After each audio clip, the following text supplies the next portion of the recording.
The biophilia hypothesis states that humans have an urge to affiliate with other forms of life, and that interacting with nature contributes to human health and well-being.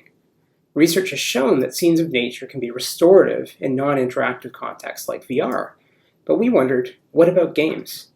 Can the biophilia hypothesis help us design more restorative games? Games that help improve human health and well-being? To explore this question, we created a prototype non-violent exploration game that can procedurally generate natural and urban play environments. We then conducted an experiment to investigate biophilia as a means of stress reduction, but could not replicate findings from the literature. Based on that difficulty replicating findings, we suggest how future work can further explore biophilia in game contexts. To explore these research questions, we created a non-violent exploration game, where players navigate a 3D world, collect pickups, and plant items like flowers, trees, or buildings.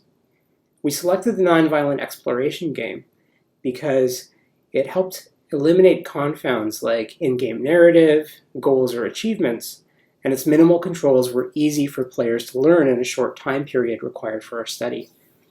It also helped us demonstrate how we might monitor for stress reduction in a biofeedback context and react to a player's stress in real time. To understand how our different game designs might evoke the biophilia effect, we performed a viability study. We invited 20 participants into our lab and had them complete a study in 3 stages.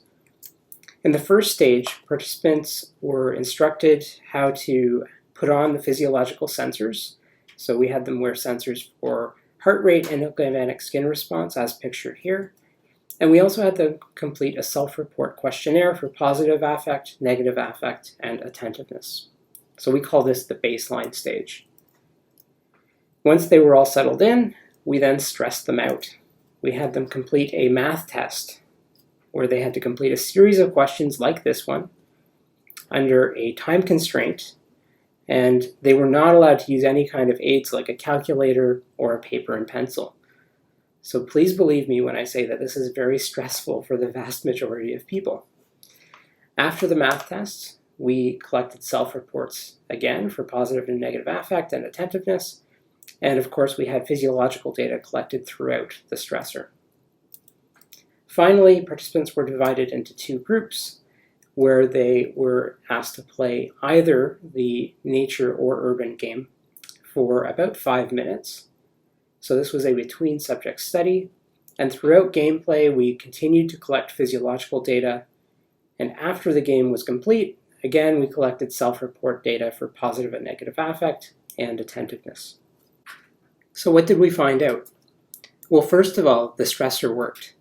We found an increase in stress between the baseline and stressor condition for both galvanic skin response and heart rate.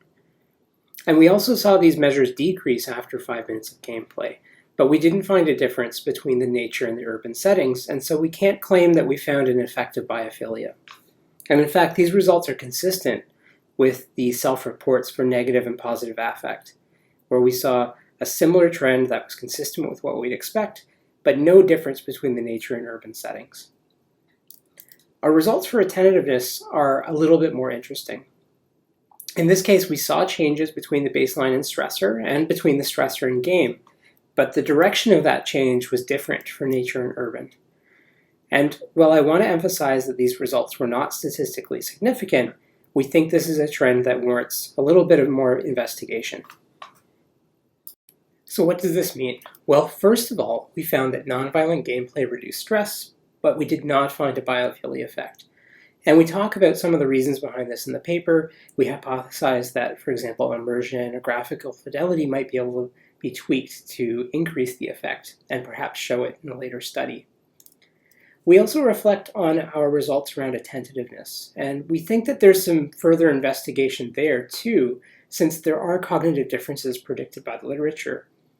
And so we think those 2 studies are worthwhile for future investigation. Finally, we think that the results show some of the promise of indirect physiological control.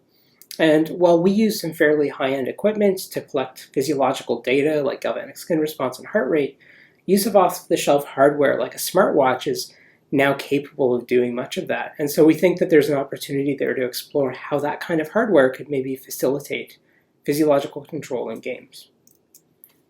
In summary, we created a prototype nonviolent exploration game that can procedurally generate natural and urban play environments. We conducted an experiment to investigate biophilia as a means of stress reduction, but we could not replicate findings from the literature. And finally, we suggest how future work can further explore biophilia in game contexts. Thank you very much. I'd be very happy to answer your questions.